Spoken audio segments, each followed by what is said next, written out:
All right. My name is Matthew Kemps. I'm with Lone Wolf Realty Group at Spyglass Realty, and Matt Kirschling with Gold Star Mortgage here in Austin. this is Two Mats, One Market. All right.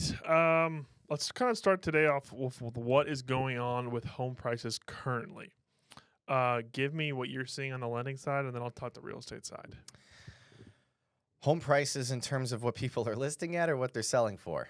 Let's go with what they're selling for and what you're seeing on your side of things, just overall. I know Yeah. we've talked about this several times, but kind of just want to get into where we're seeing this week, kind of going on. I mean, as far as what I think you mean as far as comparable sales are concerned, we're not running into issues where homes are not appraising, which means that property values are debatably, slowly but surely increasing. Correct. And I can tell you that we are in an appreciating market now. You at the end of 2022, we went through a normalization period. We kind of felt that normalization through this beginning of 2023, and we're actually at a point now where it's starting to go back up and appreciate. We started appreciating basically starting in. We're gonna have a graph on the screen here. It says what we were appreciating in January, February, March. I can tell you the Austin market was not doing that in January, February, March. Right. We started feeling it middle of summer where you started seeing prices go up a little bit. It still felt like we are normalizing, but based off of data and what we had coming in as offers, month over month compared from past years, we have been appreciating. Agreed. Um, One other thing that we kind of want to go through is what are what are the reasons that home prices are increasing now, even with higher interest rates? What's your thoughts on it? Well, I mean, the short answer is inventory. Bingo. There's just not a lot of properties out there, and so people want to gain home ownership, and I think people are willing to make concessions on, for lack of a better term, what their dream home is, and things are selling even if it's not the perfect house. And why do we have a lack of inventory? Main lack of inventory is due to the fact that you had a supply chain issue during COVID, and then even prior to that, you had a situation where you had people were not building as much due to kind of fear, if you will. I mean, I saw it in 2009, 2010 when things kind of stopped and builders, and even financing for new build homes was tough to obtain. Mm-hmm. Do you think that the amount of equity people have plus the current interest rate they have on their properties is holding back on the lack of inventory as well? Well, sure. Yeah, you've got people with super low interest rates that, they're not super excited to move and, take on an interest rate that could be 2.5 to 3 times what they're currently paying right now. So that's not creating like an overall inventory issue, but it's creating inventory in terms of what's on the market for sale. Sure. So based off of keeping current matters, average interest rate that a homeowner has right now is 4.3%. Does that kind of match up with what you're seeing based off? I would say on average, sure. Okay. And but that's only because you've All had the people that refis? have bought over the last 18 to 24 months that weren't getting in those 2% ranges. But I mean, I just saw the statistic a couple of months ago. I mean, people with interest rates under a 4% is something ridiculous, like 25 to 30% of people. So it's a large number. So would you say that there was that majority of people? Okay, so let's go back to this. What of that 25 to 30% bought versus refied? Oh gosh, I would probably say over half.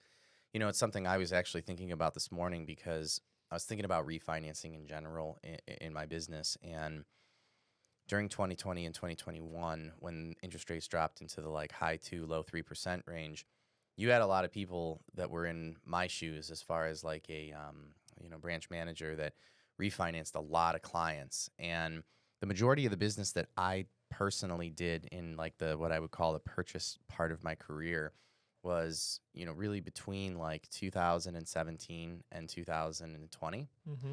And so one of the things that we ran into was we had people with interest rates in like the 4.5% range. And even though that there was a reduction in the interest rate, it was difficult to pitch savings because people had just gotten their loan. So it's like you've made 10 payments on your home, even though we can reduce your interest rate, like we're going to save you $90 a month. And although in the long run that is super beneficial, it's a tough sell to a buyer, or excuse me, a potential refinance client. So yeah, I mean, going back to your point, like for me personally, and I think for a lot of the market, the majority of those 2% range, I would envision or purchase. Mm-hmm. But you do have a lot of people that were savvy that took advantage of those as refinances. Okay. What do you see happening with those people with the current market we're in? So let's go back to 20-30%. What do you see happening with those people in the next 3 to 5 years? Is it do you think we're still going to have a lack of inventory going forward, and we're going to stay in the kind of similar market we're in, or do you expect, based off your experience in past markets, that you see them let go of that rate to upgrade, or back to our previous statement where life happens? Mm-hmm. Do you see them figuring things out in life and try to keeping that rate? I think if we could see interest rates come down a little bit, you will see some people with, lower interest rates come off of the fence or the life happens type of thing. But I don't think it's going to be enough of a flood to kind of create any really big increase in inventory. No. So would it be fair to expect that in 2024, 2025, based off what we're seeing now with the lack of inventory, with where rates are at, and we still see people buying, that we're going to be in a scenario where 2024, 2025, I'm not going to go all the way to 26, but 24, 25, we're going to be still in a very competitive market where it's going to be a seller's market, and buyers are going to be in a spot where they're going to have to kind of be like, I'm going to have to kind of give everything I got on this. Yeah, I mean, the reason that I feel that way is, again, I think you might see some things free up if interest rates can get low enough to the point where people feel like, okay, maybe I have a 3%, but now I'll take a 5%, but I've accumulated this equity. And that's the key, right? Like, no one really wants to trade up for a higher interest interest rate unless there is value in it. And the value is going to come from what we're talking about right now. That lack of inventory is going to continue to drive appreciation, which is going to continue to allow for her current homeowners that bought in 2, 3, 5 years ago to have a bigger, chunk of equity. Mm-hmm. And so the flip side is like, okay, well now, yeah, maybe we have a higher interest rate, but let's face it, people want what they want. And then in addition to that, they look at it like, well, if I can put down 20%, I won't have PMI. Like, people will be able to justify a lower interest rate, or excuse me, a higher interest rate when they have that additional equity. But is that going to be enough to move the inventory? You have to remember, you have new households being created every single year. And the way that we define new households in my business or in real estate in general is the obvious. You have somebody who's moving out of their parents' house and creating a household. But the one thing that people forget is the other definition of a new household creation is actually with divorce. So when you have, a couple that is getting divorced, and then you're typically creating 2 households out of that, and we all know the divorce rates and so on and so forth, and those typically tend to increase. And so when we talk about like, oh, maybe we'll free up with low rates, like, yeah, sure, but I think it's going to wash out with the creation of new households. So again, to count on that and think that there's going to be more inventory, I think is wishful thinking. Agreed. Fair to say that buyers still have a fear though of what's going on in the market from basically our conversations. I mean, sure, but to be honest, buyers always have fear. Yeah. There's no market that I've ever been in where buyers are not concerned, because it is. I heard this line the other day, and I've heard it before, but it really holds true in a lot of situations, and especially in real estate, is, there's no compromise. There's only trade-offs, right? So as far as trade-offs are concerned in real estate, like, if interest rates get lower, you will see property values increase. If property values continue to increase, it is going to create issues in regards to inventory. If inventory exploded right now, right? Like, what's gonna pull from that? Nothing great. Right. But the point I'm trying to make is, like, there's never been a market that I've been in where I've sat across a closing table from a client who has 100% full confidence that the time that they bought in the market was the best time, because you just don't know. And then, okay, let's go back to the seller side. Mm-hmm. I'm gonna probably be able to answer this better, but still want to ask you what you've seen. Are you seeing sellers happy with where they're selling at, or are you seeing okay, let's just do those buy-sell scenarios. Okay, let's say that someone has to pull equity out of their property and sell their home first, then they're going to go purchase. Mm-hmm. Do you see sellers happy with the amount of equity they're pulling out and happy with the sales price, or is it the other way around? I think it's very similar to what I just said about the buyers, where it's all in hindsight, right? Like, every time someone sells a home, and I feel as though people look back and they're either happy with it or not. And typically, from my experience, every time someone sells a home, they feel like, they had to make concessions that they probably shouldn't have, whether it's in price or, repairs, and repairs cost money. So I just think it's human nature to always expect more. Okay. Um, yeah, but if I look at it from the hindsight standpoint, like, do I see, sellers that sell and look back and go, oh my gosh, like we got so much money for our house and we were so happy we sold when we did? Absolutely. And sometimes it's not even about money, right? Sometimes it's just about the experience. And what I mean by that from the seller side of things is that it's debatable.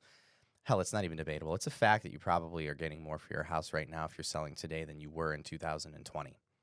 It's a fact. Right, it's a fact. But your experience in selling in 2020 is a completely different experience than selling right now. So I think when we look at these situations, and this is something I've been harping on for like the last almost year now, because I think sometimes we really forget the value of the experience in whether you're buying or selling. Like, you know, there's value in it being a seller's market if you're a seller. Mm-hmm. It's easier to sell, it's less stress. You don't have to make as many concessions. So yeah, maybe you got less for your home if you sold in 2020 than you did today. But like, what's that look like, Mm-hmm. right? Off paper. And I'm here to tell you, I mean, I've talked to some sellers in this market. Like, it's very frustrating for them at times. Okay. I could tell you on my side of things, I don't know what's going on the last 2 weeks, but I'm seeing less days on market. I'm seeing properties go a little faster. I've been in multiple offers 3 times the last 2 weeks. But then I have the flip side where I have properties that have been way overpriced and they sit, and as a buyer's agent, I take advantage of it. So we're seeing a little bit of both sides where if the listing agent and the seller started way too high, we're taking advantage of it. If they price it right, I have to go to my clients on the buyer side and say, hey, we're priced right correctly here. There's going to be some offers going on this. We're going to have to come on this one competitively. How bad do you like this, or how much do you like this home? Do you want to take advantage? Do you want to take advantage of the opportunity on something else that is overpriced, or do you want to go after this? And then we may spend a little more than you would at a different opportunity, but it depends. Do you want to spend more, or do you want the exact house or do you want to spend less and not get the house you want, or spend more and get the exact house you want?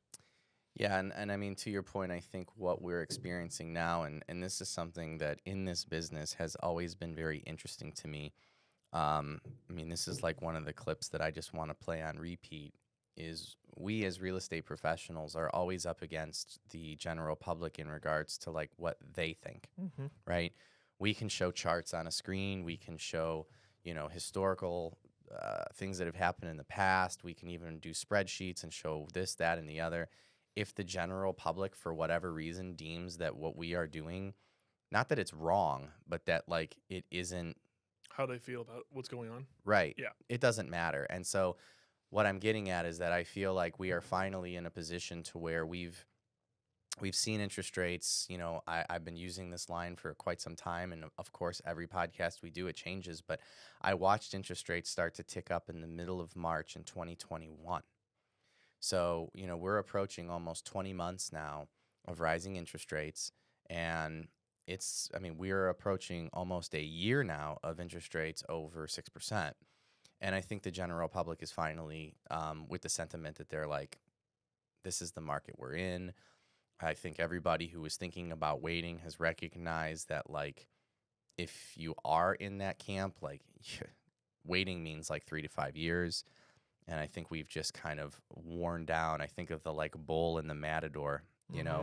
the bull is finally like, okay, he's dropped down, like, and that's the general public. They're like, we get it now. Market being matador. Yeah, right. It's like, okay. And so I think that's why you're seeing, more, because the one thing that is always somewhat frustrating to me, being the numbers guy, it's one thing if you legitimately can't purchase, if we can't make the math work. And I don't mean like to your personal budget. I mean like you cannot afford to buy this home because you make this money. That's one thing compared to somebody who's like, I can afford a $4,000 monthly payment, but I want to keep my payment around $2,000. And I was having way too many of those conversations where it's like, look, I want a lot of things, right? Like, but it's just it's frustrating to know that there are people that were, and I'm seeing less of it, but there were people out there that absolutely could have obtained a home ownership, done it at a lower level than what they could have accomplished today, but they were digging their heels in on some number that, you know, I don't know, I don't know where they came up with it. I think a lot of times we as adults, and I'm seeing it with the boomers. Here's your controversial clip. Okay. Is, the boomer generation, in my opinion, is the number one generation that was basically sold a bill of goods that if they worked until they were like 60, 65 years old, that they were going to get Social Security and that they could just retire and like get money and it was going to, all was going to be right in the world. But through inflation and, cost of goods and everything along those lines, you watch how just life economically is constantly moving the goalpost. And so I remember when I first entered the workforce at like, I know we've told stories of me working a part-time job since I was 15, but being 18 years old, like if you could make $100,000 at 18, it was like you were balling out of control. Mm-hmm. And so I can remember like starting in the industry thinking like, all right, if I crack $100,000 a year, like it's going to be amazing. I'll have made it. And I remember when I made it and it was like, this is great. But then it wasn't more than like 2 or 3 years where like $100,000 wasn't $100,000. And even now it's debatable. Like I know for a fact you can't buy a home in Austin without at least a household income of $110,000. So, going back to beating up the buyer in terms of the market and them having their ideas and everything, and buyers that were like, I want my payment to be here, but I can afford this, but it's not where I'm at. I encourage everybody to just really listen to what I just said and think about that as life advice.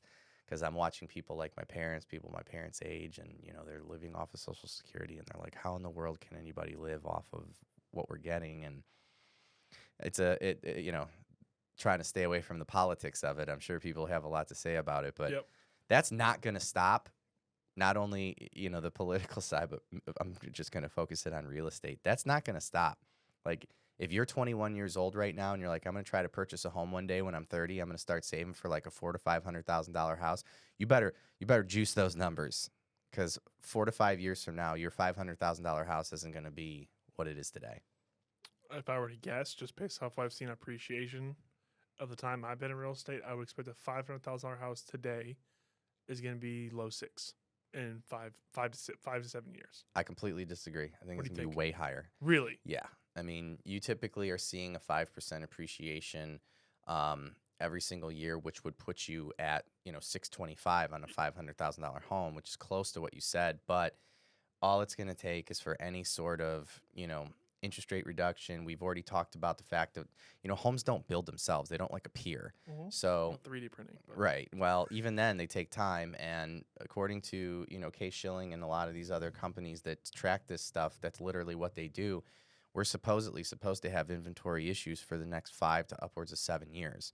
So as long as that continues, again, this is market specific, but in markets like Austin, where we see the job opportunities, we see the growth, even if things, go lower than what they do, I mean, 5% appreciation, I would say those are some weak numbers. We might see that this year, next year, but there's going to be a time in the next 5 years, in my opinion, where we'll see a good bump, where we're going to experience that 10, 15%. And when you're dealing with 10% appreciation on $500,000, that number moves quick. Very quick. So I'm going 700 in the next 5 years. You're looking at a $500,000 home right now as maybe like a 21-year-old kid, and you're like, I'm going to buy when I'm 25. You better budget for $700K if you like that $500,000 home. I think that's what you're going to get into. And let's talk on the real estate side of what that gets you today. Mm-hmm. Okay, $500,000 is going to be a first-time home buyer scenario on the outskirts of Austin, or a very, very old home that needs work inside of Austin. Mm-hmm.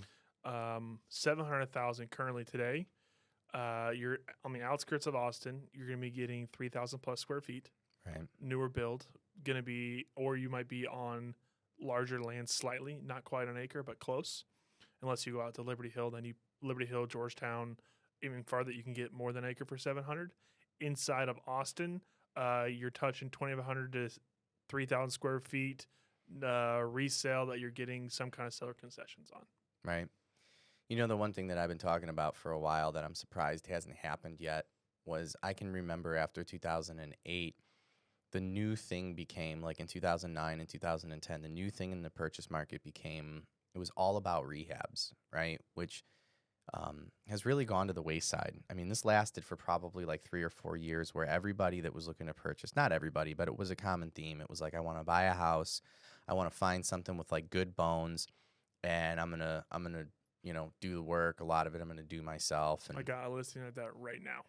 I just, well, and I'm waiting for that to become the new thing, because that was the, for lack of a better term, like alternative to what we just talked about. So like, I also want to prep like the younger community that I know isn't a homeowner right now, that is maybe considering buying even in the next few years, or maybe you're looking now. Like, I think that it is not ideal, right? I get it. Like, no one wants to buy a house and know that they have to make a bunch of repairs. And some people are like, I'm not super handy and I don't know what I'm doing. And but I watched a lot of people do that, 15 years ago, and for the most part, it went really well, and it was a way to accumulate more like sweat equity. Mm-hmm. Because that's the complaint, is like, well, how am I going to buy a home? And you hear these TikToks like, I'll never buy a home. It's like, maybe you don't get a turnkey home. Like, the old man's coming out in me now. Like, maybe you do what I did. Maybe you buy a house that, like, I mean, when I bought my house, I bought it sight unseen as a bank-owned property. We went in, turned on the water, and like every pipe in the entire house was leaking. You flush the toilet, shit water literally just went right into the basement because of a cracked stack pipe. And that right there, I mean, we did all the work ourselves. I say we, as in me, some friends, Chaz Marginian shot out, had to redo the plumbing not redo, but repair the plumbing in the entire house. It took us like 4 days. And like, That would take me 4 months. those stories, like, I don't hear them as much as I used to. And I would love to, we didn't have YouTube back in those days. Which is the part I can't believe. Right. Like, no, the reason I mentioned Chaz's name is like, you had to know a guy. And then like that guy became like the head foreman. And then he's your GC, walk you through the entire process, do your PM work. Right. He's like, here you go. Like, let me show you how to solder pipe. Like, let me show you how to cut pipe. Like, let me show you like what we're doing here. We're replacing the soil stack, which at that point on this old home was like a, iron soil stack. So we're cutting into iron, running fern coves with like PVC pipe. Like, so the way you felt when I was talking about golf, is that how I feel about what you're talking right, about right now? Right. Well, I'm here to tell you, I mean, it's not rocket science, and you guys have YouTube. So like, I don't know.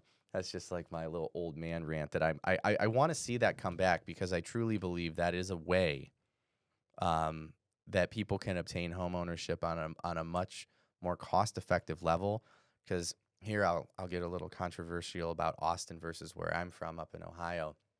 I'm very surprised, and I don't know if this is like the market today or if it's just like the differences between the geographics, but like I see a ton of people who buy new homes, that are like these new builds in these developments, live in them for like 7 years, don't do anything to the house. I mean, nothing. They don't even paint the fucking thing, right? And then they're like, all right, we're done with this house. Like, Next one. let's move. Yep. And like, to me, just again, going to being like a crotchety old man, like, that is not home ownership. That's like home rentership. Like, you're buying a home. Like, I get it. You don't need to replace a hot water tank under 10 years. Your furnace is good. Your roof is fine, blah, blah, blah, blah, blah. But like, bouncing from new build to new build because you don't want to make any repairs is just, it's sad. And then I think of like the gentrification side of it, because like, now I'm about to go off, man. I had this rant with Ina in the car. You guys are building all these like shared wall duplexes. No, that's the east side. They're popping up all over the Yeah. place, and they're these like shared wall. They call them condos, and then one person owns the one side, and then another person owns the other side. If that home is 20 years old, the type of person that is buying that property is completely different than the person who's buying it brand new. Mm-hmm. And I feel like all it does is it floods these neighborhoods with these individuals that, in my opinion, have zero intention of building up that community. They just want a new place. They're going to live there. They want to own it to achieve wealth through equity, which is fine. And then they end up selling that property to somebody who is not, and then those homes never get fixed, because it's like, well, why am I going to upgrade my house when, you basically like own a home with your neighbor? So you're almost explaining Old Cedar Park right now. Okay. So Old Cedar Park is very much like this. So let's say it's, but there is a little. I'm gonna go back on my statement a little bit. Old Cedar Park, it depends. There's, I'm noticing two different people.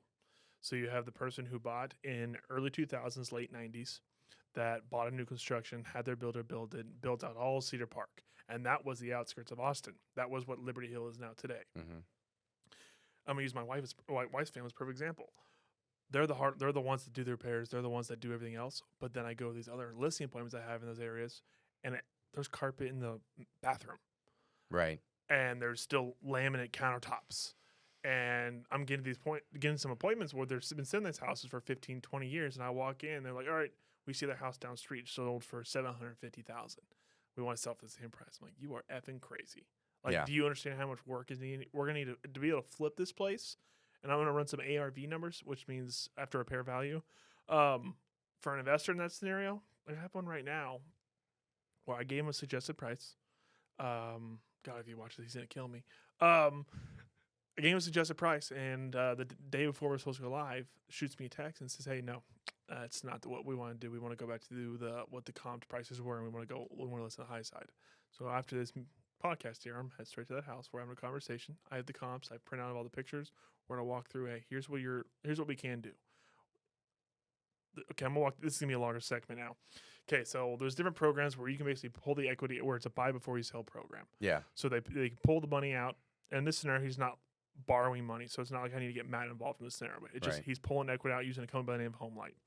They're going to front him X amount of cash. Then they come back to me and they ask me to sell it. And the delta number that from the cash equity they pull out versus what I sell it at, they get paid back with what they basically call a convenience fee of like 1.7, 1.7 to 1.9%.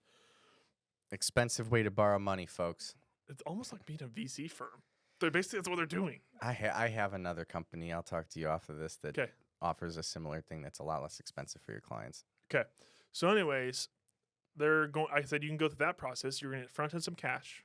I can then have a general contractor in here. And we can actually do some improvements in here, and we can spend. It's going to be $70,000 to $80,000 to get some new floors, update the paint, update some of your. It's probably gonna be more than $70,000. It's probably $100,000.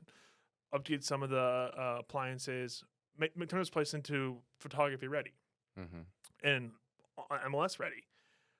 We haven't had that conversation yet. That's the conversation this morning. But I'm just getting these scenarios where, like you said, it's people who it's no home ownership. You buy, you're renting, and you don't do anything to the property. Compared to the flip side, there are some people in that area that are. So it's like, okay, what am I going to get? Am I going to get the, oh shit, it's 1998, and I'm walking back in time, it just looks like shit now? Or am I getting, wow, you did something inside, and now it's kind of has like that, has an older Austin feel to it, yet people are going to pay a lot of money for that. Yeah, I would just love to get back to the era, if you will, and I think that this could help even inventory slightly. Nothing that's going to make a huge difference, but if people were more willing, because you have people that are buying homes and flipping them, right? A lot less right now. Right. Well, I'm talking more along the lines of people buying homes with the intention of rehabbing them for themselves and really putting in the sweat equity. Playing the 2+ year plan.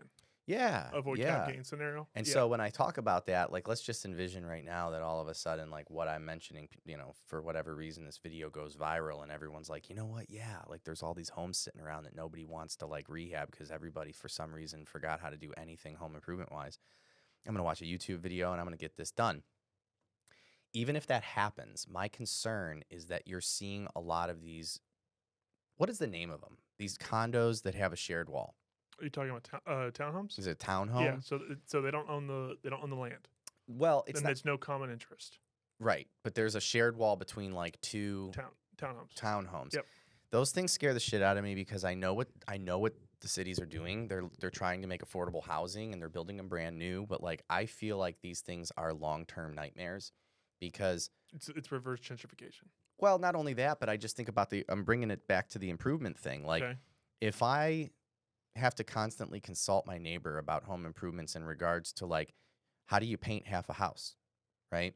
Or if I'm going to redo my fence, contacting my neighbor and saying hey, because if you own a single family residency, and here's a would you rather. Okay. If you own a single family residency on your own property and everything, are you more or less inclined to make improvements based on what your neighbor's doing if you have a joined wall? 100%.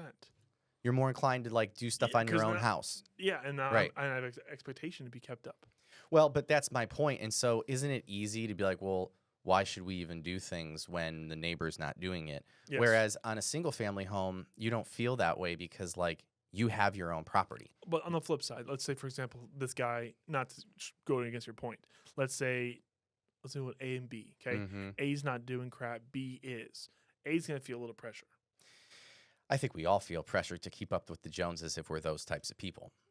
Okay. But then, Doesn't matter. okay, but if you're But not, if you're not if you're trying to get the not Jobson or right, Jonesins, you're just like, okay. right, Okay. and you're dragging down, and so those homes don't, in my opinion, tend to get rehabbed as much. They don't tend to get taken care of as much. And then all I see is you build these homes brand new in a neighborhood, kind of like you mentioned, the east side. I'm seeing it a little bit in my neighborhood, like south of 71.